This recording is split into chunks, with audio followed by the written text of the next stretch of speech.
Assalamu alaikum, dear students. In the previous lesson, we learned about the basic form of Arabic verb, its triliteral root and its vowel signs. A triliteral verb in past tense may be in the form of fataha with three fathas. Fataha. All the three letters have fatha. Or the second form may be like sami'a.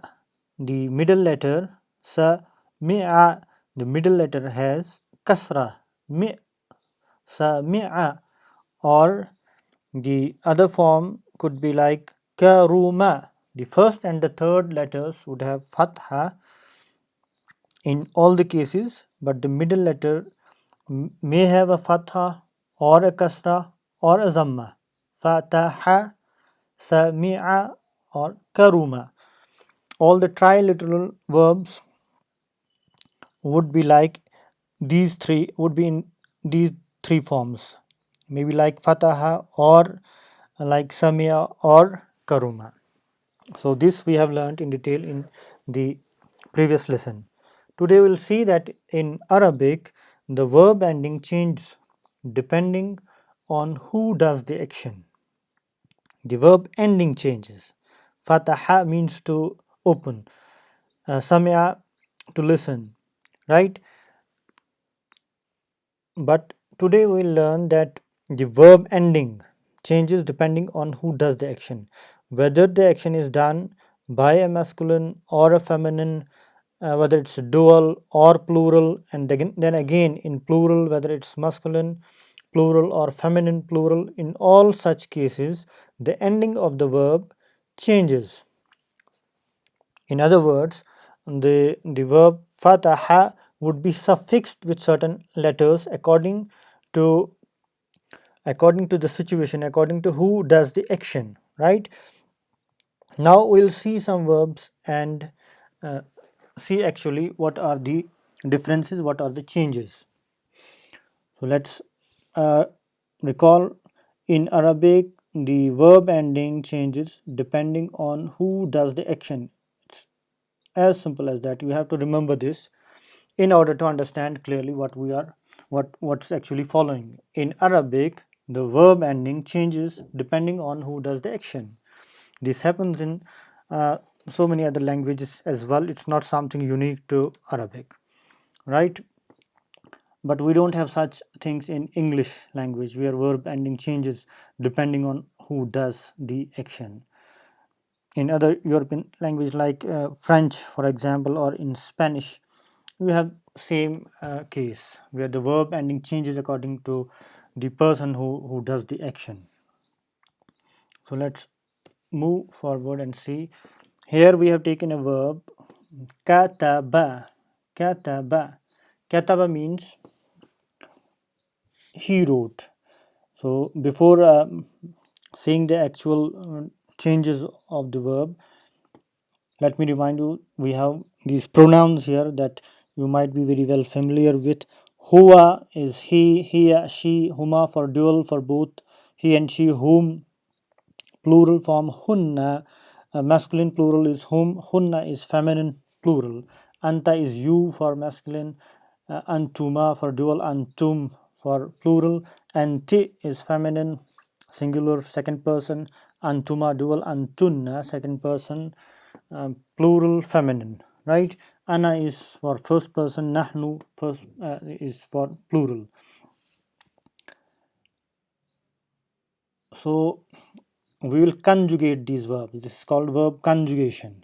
Conjugation of verb means to change verb in accordance with the subject, in accordance with the one who does the action. So the easiest way in certain books on the basics of this Arabic morphology, the order of this conjugation is different at times, but we have followed the pattern according to the pronouns. It's I think the easiest way. Huwa, here. Huwa, the opposite is here. Huma for dual, both. Whom, hunna. You just try to repeat these pronouns before we move on to the verbs. Huwa, here. He, she. Huma, huma for both. Whom, hunna. Huwa, here. huma, huma, hum, hunna.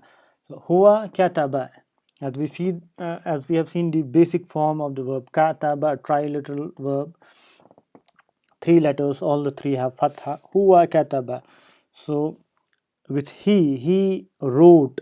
Huwa kataba, the basic form, without any addition of, without changing anything, without adding anything, any letter at the end, it denotes a third person singular masculine. Huwa kataba, he wrote. Then comes here katabat. Now see the difference, see the change. Kataba, katabat. Huwa kataba, hiya katabat. Huwa kataba, he wrote. Hiya katabat, she wrote. Huma kataba. Huma for feminine, katabata. Katabat, katabata. Hum katabu, they all wrote for masculine. Hunna katabna, again they all wrote but for feminine. Huwa kataba, hiya katabat. Huma kataba, huma katabata. Hum katabu, hunna katabna. Let me tell you one thing, that learning a language is all about practice. You have to actually drill it. It's not about understanding. We are not studying a language. Studying a language is one thing, and learning a language is something else. When you are learning a language, you have to actually do it in order to be able to speak and understand and write, all the basic 4 skills of language learning. So we are here learning, and you have to practice it as much as possible. Huwa kataba, it will take you a minute or two to understand the basic structure of these verbs, but in order to be able to do it actually in practice, you have to repeat it as much as possible. Take a group of verbs and conjugate it actually. Huwa kataba, hiya katabat. Huma kataba, huma katabata. Hum katabu, hunna katabna. In the second person, anta, as in accordance with the pronoun anta katabta. You see, in anta, the same letter you add in the verb katabta. Anti for you, feminine, you just take the same form. Anti katabti, anti katabti, anta katabta. You wrote. Anti katabti, you wrote. Antuma, for both of these it's same. Antuma katabtuma, antuma katabtuma. Antum, if you remember pronouns, then you can easily conjugate it in accordance with these pronouns. Antum katabtum. Antunna, same form in the verb. Katabtunna, the same sound, that antunna, the verb ends with the same sound. Katabtunna. For the first person, it is ana, means I. Ana katabtu, I wrote. Nahnu katabna. Nahnu katabna. Ana katabtu, nahnu katabna. So you have seen that the verb ending changes depending on who does the action. The basic verb kataba remains, first 3 letters remain as it is in every form. Katabat is preceded by kataba, and then we have suffixed a ta with skoon on it. Katabat. These are if you count, these are 14 forms. In all the 14 forms, kataba remains as it is. Now we'll take another verb, nasara. Huwa nasara, hiya nasarat, huma nasara, huma nasarata, hum nasaru, hunna nasarna, anta nasarta, anti nasarti, antuma nasartuma, antuma nasartuma, antum nasartum, antunna nasartunna, ana nasartu, nahnu nasarna. Nasara means to help.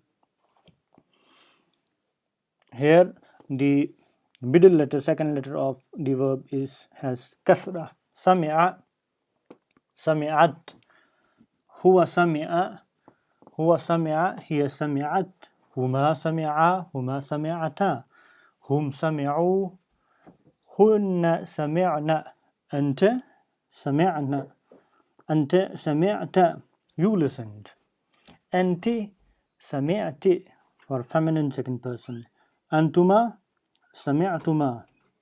Antuma, yes, sami'tuma. Antum, try to guess. Antum sami'tum, right. Antunna sami'tunna.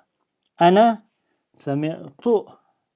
Nahnu sami'na. هو ذهب. هي ذهبت. هما ذهبا. هما ذهبتا. هم ذهبوا. هن ذهبن. أنت ذهبت. أنت ذهبت. أنتما ذهبتما. أنتما ذهبتما. أنتم ذهبتم. أنتن ذهبتن. أنا ذهبت. نحن ذهبنا. Right? This is in positive sense. Positive, if we have to make it negative, he did not write, she did not write, they did not write.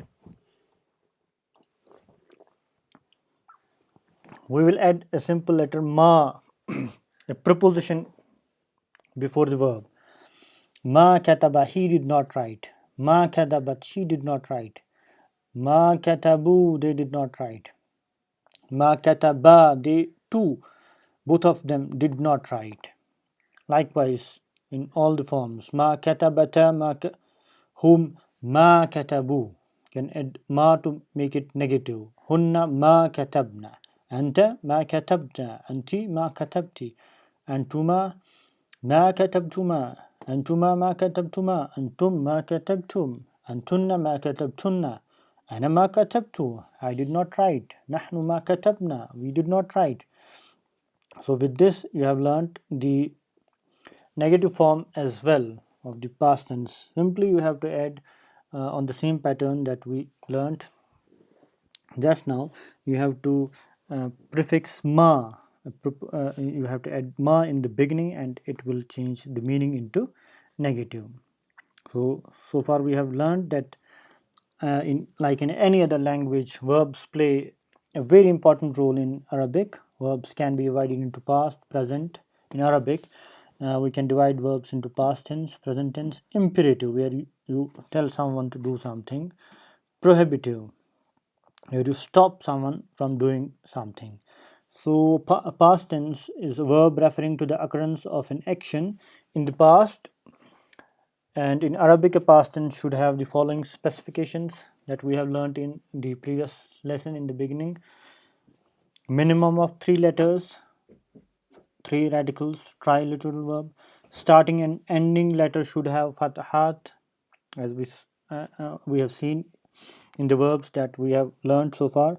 In case of 3-lettered verb, all letters should have a vowel. No sukoon should be there on any letter.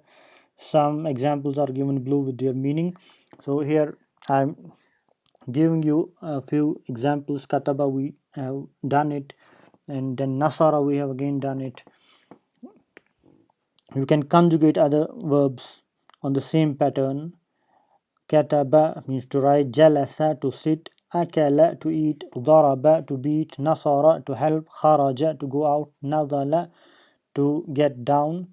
So what you have to do is to follow the same pattern and conjugate all these verbs in accordance with the pronouns. Huwa jalasa, hiya jalasat. Huma jalasa, huma jalasata. Hum jalasu, hunna jalasna. And till then, ana jalastu, nahnu jalasna. With that, we'll conclude today's lesson with the hope that you will do enough practice to be actually able to use these verbs according to the subject. Thank you very much.